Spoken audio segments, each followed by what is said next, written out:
इरफान नाम का एक लड़का अपने गांव में नल्ला नाम से बहुत ज्यादा फेमस होता है। उसी गांव में एक कसाई रहता है जो कि मटन बेचता है। महमूद नाम का एक दूसरा गरीब कसाई भी मटन बेचकर अपना घर चलाता है। वहीं दूसरी तरफ एक नया कसाई उस गांव में अपनी खुद की दुकान लगा लेता है। ईद आने वाली है, आसपास के जितने गांव हैं, इस बकरीद पर हर गांव में मेरा ही मटन बिकेगा। इतने में उसकी दुकान पर ग्राहक आ जाते हैं। अरे तुम यहाँ नए नए आए हो क्या? हाँ, मैं पड़ोस के गांव में रहता हूँ। कितने रुपए किलो दिया भाईजान? बस 200 रुपए किलो। अरे वाह, महमूद कसाई तो 300 रुपए में बेच रहा है। इतना सस्ता बकरा कहाँ से लाते हो तुम? है कुछ जुगाड़, अब से मुझसे ही मटन खरीदना, कम दाम में दूंगा। इस तरह मीठी बातें करके वो लालची कसाई गांव वालों को खूब मटन बेचा करता है। कुछ दिन बीत जाते हैं। महमूद से सभी मटन खरीदना बंद कर देते हैं। महमूद बेचारा गरीब है। उसकी बीवी उससे कहती है, इस बकरीद ने तो हमें बर्बाद कर दिया। अल्लाह, हम गरीबों के साथ ही आखिर गलत क्यों करते हैं? फातिमा, अल्लाह किसी के साथ नाइंसाफी नहीं करते। देखना, अल्लाह सब कुछ ठीक कर देंगे। वो नया कसाई 200 रुपए किलो मटन बेच रहा है। इतना सस्ता बकरा आखिर वो लाता कहाँ से है? बेचारा गरीब महमूद परेशान हो जाता है। उसी गांव में इरफान नाम का एक लड़का रहता है। वो कोई काम धाम नहीं करता है, इसीलिए लोग उसे नल्ला इरफान के नाम से पुकारते हैं। इरफान के अब्बू इरफान से कहते हैं, इरफान बेटा, बकरीद आने वाली है, जरा मार्केट में पता कर, बकरा कितने में मिल रहा है। अब्बू, तुम तो ऐसे पूछ रहे हो जैसे पूरे गांव को ईद पे दावत देने जा रहे हो। अभी मुझे अच्छा नहीं लग रहा है, बाद में जाऊंगा। तो दिन भर यहाँ से वहां मस्ती किया करता है, अरे कम से कम यही काम कर ले। अब्बू के ताने सुनकर इरफान बाजार चला जाता है और इरफान को वही नया कसाई दिखाई दे जाता है। अरे चाचा, मटन कितने के दिए? सिर्फ 200 रुपए किलो। अच्छा ठीक है। इतना कहकर इरफान वहां से जाने लगता है, लेकिन वो लालची कसाई उसे रोक लेता है। ओए भाईजान, रुक जाओ। अरे नहीं लेना है क्या मटन? मैं तो सिर्फ दाम पता करने आया हूँ, शाम को आकर 1 किलो ले जाऊंगा। इतना कहकर इरफान वहां से चला जाता है। जितने भी ग्राहक उसकी दुकान पर आते, सबको वो यही रेट बताता, इसलिए सभी गांव वाले उसी लालची किसान से ही मटन खरीदते। वहीं इरफान महमूद की दुकान पर पहुंचता है। अरे महमूद भाई, कैसे हो? चल रहा है भाईजान। एक आप ही हो महमूद भाईजान जो मुझे भाई बुलाते हो? सारा गांव तो नल्ला ही बुलाता है। वैसे इस बकरीद पर तो खूब बिक्री हो रही होगी। बकरा सस्ता जो हो गया है।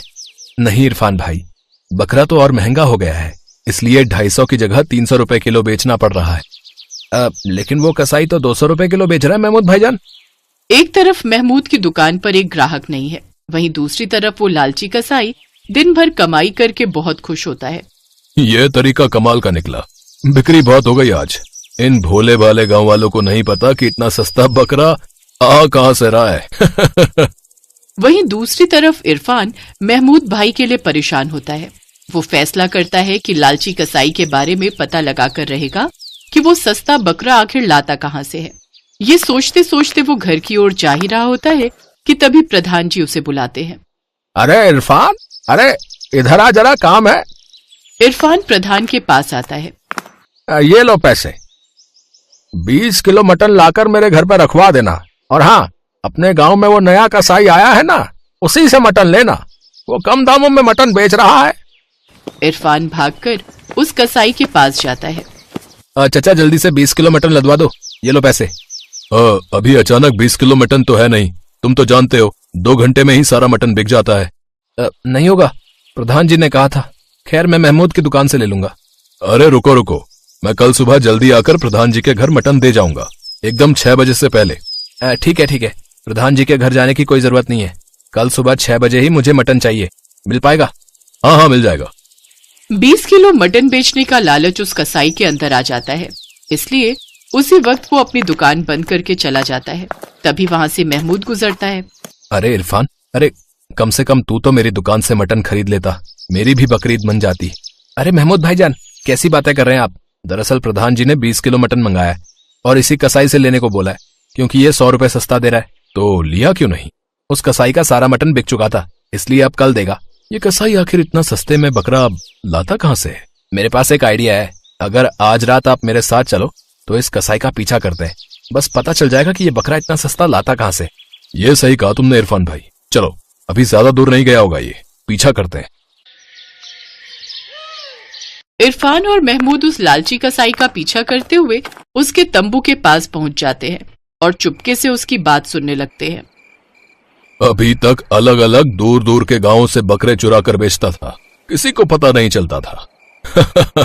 पर प्रधान जी को कल सुबह 6 बजे ही 20 किलो मटन देना है।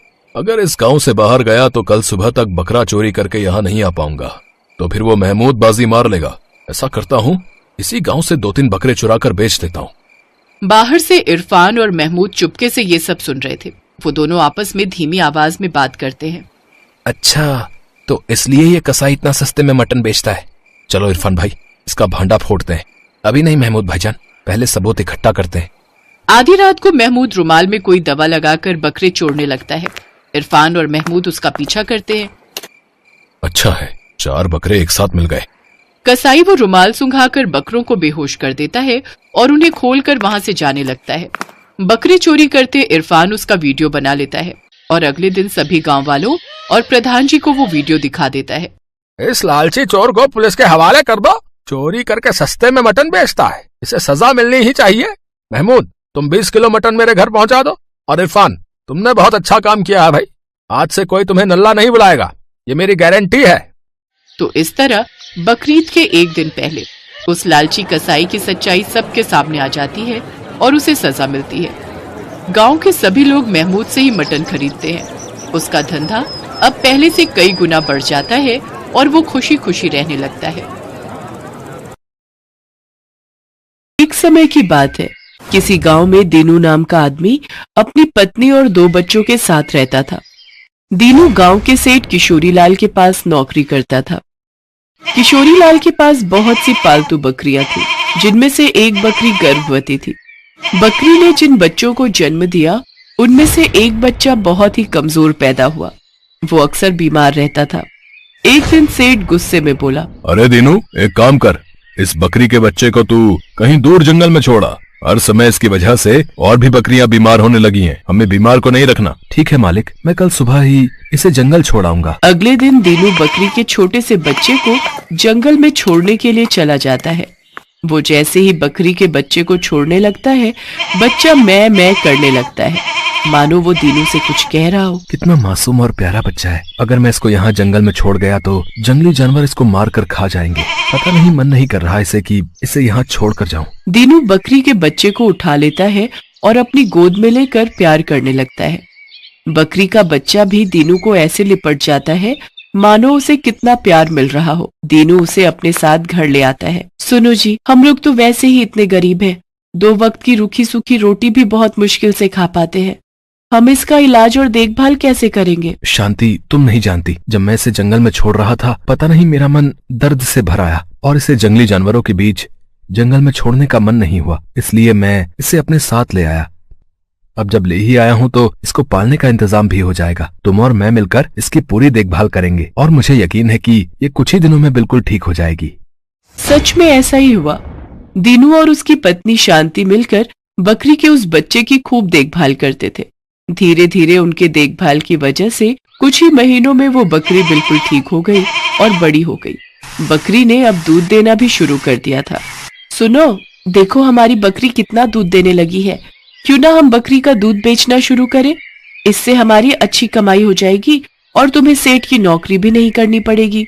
तुम ठीक कह रही हो शांति, इस बकरी को बचाकर उस दिन शायद मैंने ठीक ही किया। आज हमारे कितने काम आ रही है और हमें इससे कितना प्यार भी हो गया है। ये भी हमें बहुत प्यार करती है। कल से हम इसका दूध बेचकर ही गुजारा करेंगे। मुझे भी अब उस किशोरीलाल की नौकरी नहीं करनी पड़ेगी, वो बहुत निर्दयी स्वभाव का है। अगले दिन से दीनू बकरी का दूध बेचने लगा। दीनू की बकरी बहुत ही अच्छा दूध देती थी, जो कि गांव वालों को बहुत पसंद आता था। धीरे धीरे दीनू का दूध बेचने का काम अच्छा चलने लगा। जब ये बात किशोरीलाल को पता चली तो वो दीनू के पास अपनी बकरी वापस लेने के लिए चला गया।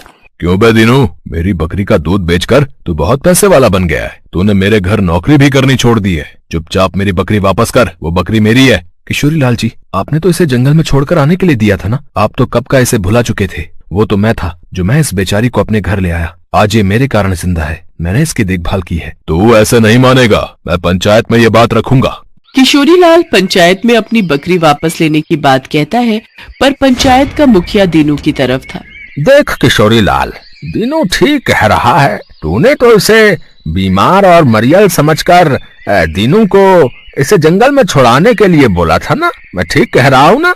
अभी वो तो दीनू ने ही इसकी देखभाल करके इसे पाल पोस कर बड़ा किया है।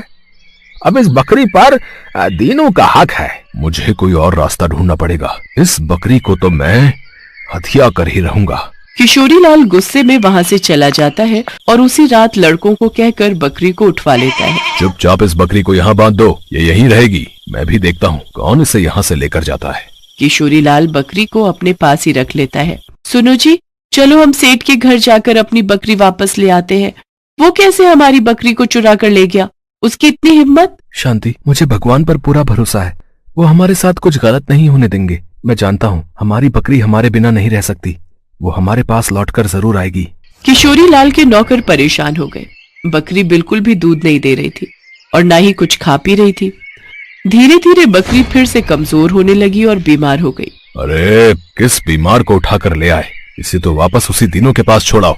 ये बीमार और कमजोर बकरी अगर मेरे पास रहेगी तो बाकी के जानवर भी बीमार हो जाएंगे। इसके पास से कितनी बदबू भी आ रही है। एक काम करो, इसे यहाँ से निकाल कर बाहर फेंक दो। हमें इसकी जरूरत नहीं है। किशोरीलाल के आदमी बकरी को घर के बाहर छोड़ देते हैं। बकरी दीनू के घर का रास्ता जानती थी।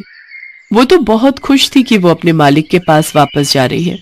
दीनू और शांति दोनों आंगन में उदास बैठे थे। तभी उन्हें अपनी बकरी की आवाज आती है और वो खुशी से दौड़ कर देखते हैं। उनके सामने उनकी बकरी खड़ी थी। सुनो जी, हमारी बकरी देखो वापस आ गई है। हे भगवान, किशोरीलाल ने इसकी क्या हालत कर दी। कितनी कमजोर हो गई है। मैंने तुम्हें कहा था किशोरीलाल इसका बिल्कुल भी ध्यान नहीं रखेगा। चिंता मत कर शांति, हमारी बकरी अपने घर आ गई है। अब इसे कोई हमसे नहीं छीन सकता। अब ये हमारे पास ही रहेगी। मैं तो जानता था किशोरीलाल हमारी बकरी को अपने पास नहीं रख सकता। लगता है ये बहुत भूखी है। जाओ तुम इसका खाना ले आओ। न जाने इसने कब से नहीं खाया। अपने घर वापस आकर बकरी बहुत खुश थी। कुछ ही दिनों में वो फिर से बिल्कुल ठीक हो जाती है। कहीं न कहीं अपनों से बिछड़ जाने के कारण वो फिर से कमजोर हो गई थी, पर अपनों से मिलने के बाद फिर ठीक हो गई। उस दिन से वो बकरी दीनू और शांति के पास ही रहने लगी। अपनी बकरी को पाकर दीनू और शांति बहुत खुश थे। सेठ किशोरीलाल भी समझ गया था कि वो बकरी उसके पास नहीं रह सकती। वो सिर्फ दीनू और शांति के पास ही खुश रहेगी। Best buddies. Hello friends, Thanks for watching this video. अगर आपको ये वीडियो पसंद आया है तो प्लीज लाइक, सब्सक्राइब, कमेंट्स करें इस वीडियो पर और हाँ, शेयर करना भी ना भूलें। और भी मजेदार वीडियो देखने के लिए नीचे दिए गए बेल आइकॉन को दबाएं। देखते रहिए बेस्ट बडीज।